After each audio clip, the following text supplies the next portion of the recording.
Hello बच्चों, कैसे हैं आप सभी लोग। आप सभी का स्वागत है हमारे यूट्यूब चैनल राहत स्टडी में। और आज से हम स्टार्ट करने वाले हैं 10th क्लास की एनसीईआरटी मैथ और इसकी एक्सरसाइज 5.2 समांतर श्रेणी, जिसमें हमें एक टेबल फिल करनी है। टेबल फिल करने के लिए हमारे पास nवें पद, ए पी का प्रथम पद ए सर्वांतर डी और एन वा पद ए एन है, तो हमें इस टेबल को फिल करना है। तो सबसे पहले हम क्या करते हैं, एनवें पद के लिए जो सूत्र होता है एन वा पद बराबर क्या होता है, ए एन बराबर a plus n minus one into में डी। अब देखिए पहले वाले क्वेश्चन के अंदर देखिए हमें क्या दिया है, ए बराबर हमें कितना दिया हुआ है 7, डी इजिकल टू हमें कितना दिया हुआ है 3 और एन इजिकल टू हमें कितना दिया हुआ है 8। हमसे पूछना चाह रहा है कि ए एन की वैल्यू बताइए।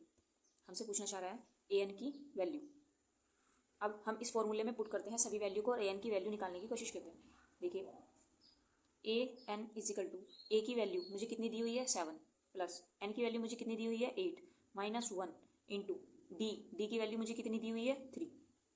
अब हम क्या काम करते हैं, 7 प्लस 8 में से 1 को घटाते हैं तो 7 बचता है, मल्टीप्लाई 3, 7 प्लस 21, आंसर आ जाता है हमारे पास 28। यानी कि इसके अंदर जो हमारा आंसर आएगा वो आएगा 28। अब हम इसी प्रकार दूसरे क्वेश्चन को सॉल्व करने की कोशिश करते हैं। सेकंड क्वेश्चन में हमें ए बराबर दिया हुआ है -18, ए बराबर दिया हुआ है -18, डी हमें निकालना है, वैल्यू पुट करनी है। और एन हमारे पास 10 है और ए एन 0, एन हमारे पास 10 है और A N is equal to 0। Same आप सूत्र में रखिए, ए एन बराबर a plus n minus 1 into में डी।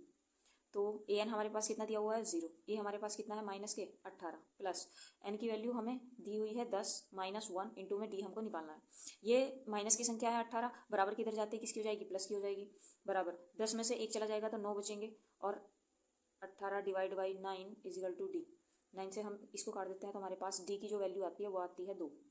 यानी कि हमारी डी की जो वैल्यू आई वो आई 2, यानी कि इसके अंदर हमारे पास जो वैल्यू आएगी वो आएगी 2। इसी प्रकार अब हम तीसरा क्वेश्चन करते हैं।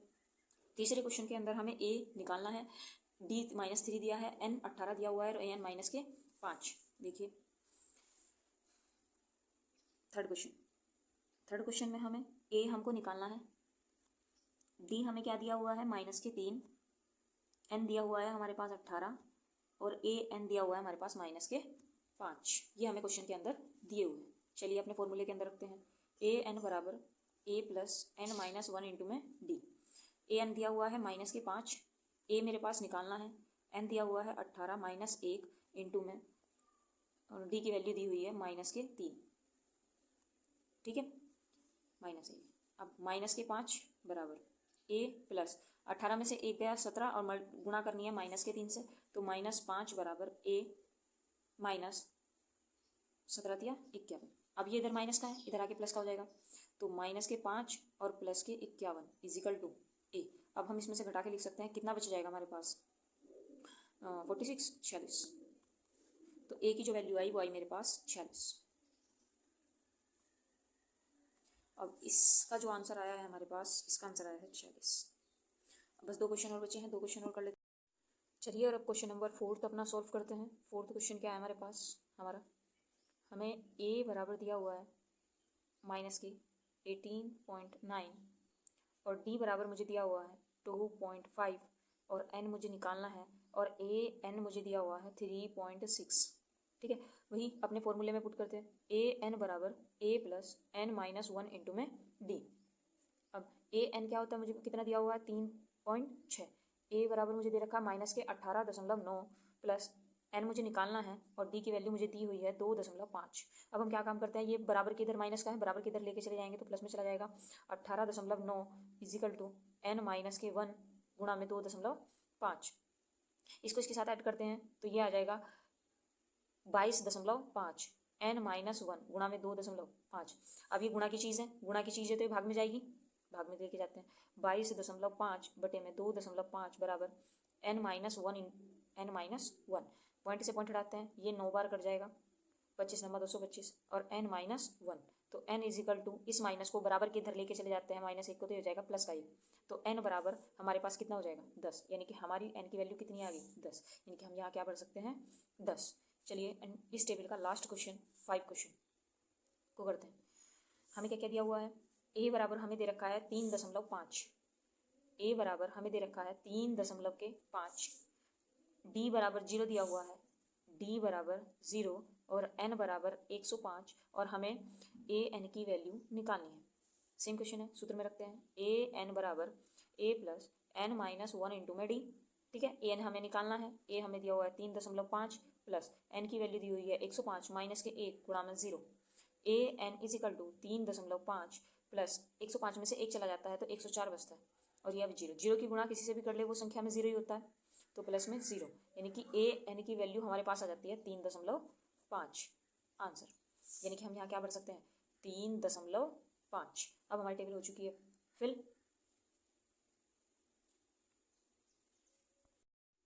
चलिए अब अपने सेकंड क्वेश्चन की ओर बढ़ते हैं। अब निम्नलिखित सही विकल्प के उत्तर चुनने हैं हमें, वही है सेम, किसी एपी 10, 7 और 14 में 30वां पद ज्ञात करना है हमको। तो 30वें पद के लिए हम क्या काम करते हैं, ए 30 लिखते हैं और ए प्लस 29 बी। ठीक है, अब इस श्रेणी से पहले हम ए बराबर निकाल लेते हैं। ए बराबर हमें कितना दिया हुआ है, A1 A2 A3। A1 हमारे पास कितना है 10 और हमें सर्वांतर यानी कि D निकालना है, तो A2 माइनस के A1, A2 हमें कितना दिया हुआ है 7 और A2 10, यानी कि D की वैल्यू हमारे पास आ जाती है माइनस के 3। अब यहाँ रख दीजिए A की वैल्यू कितनी दी थी 10 प्लस 29 गुणा माइनस के 3, गुणा कर लीजिए, गुणा करके क्या आएगा हमारे पास 9 या 27, 3 दूनी 6 और 7 8, लेकिन माइनस का। अब हम क्या काम करते हैं, यहाँ देखिए 10 माइनस से ब्रैकेट खोल लेंगे तो यहाँ जाएगा 87 और ये बचेगा माइनस के 77, यानी कि ऑप्शन नंबर सी हमारा करेक्ट आंसर है। अब दूसरा क्वेश्चन करते हैं सेम ऑप्शन का। तो वही है ए बराबर हमें दिया हुआ है माइनस के 3, डी बराबर हम निकाल लेंगे -1 के बटे में 2 माइनस और माइनस के 3, तो डी बराबर हमारे पास कितना जाता है -1 के बटे में 2, माइनस से ब्रैकेट खोल लेंगे तो 3 हो जाएगा। अब इसका एलसीएम लेते हैं हम, तो 2 -1 प्लस 3 दूनी 6, यानी कि डी की वैल्यू आ जाती है 5 के बटे में 2। अब हम सेम अपने कौन सा पद निकालना है हमको, 11वां पद। 11वें पद के लिए हम क्या करते हैं, ए 11 बराबर ए प्लस के 10 डी। ए मुझे दिया हुआ है -3 प्लस 10 गुणा डी की वैल्यू आई है 5 के बटे में 2, 2 से 10 को काट देंगे 5 बार कट जाएगा, तो -3 प्लस 5 की गुणा 5 से करेंगे 25 और घटा के बचता है मेरे पास कितना बचेगा हमारे पास 22, यानी कि हमारा ऑप्शन कौन सा होगा बी।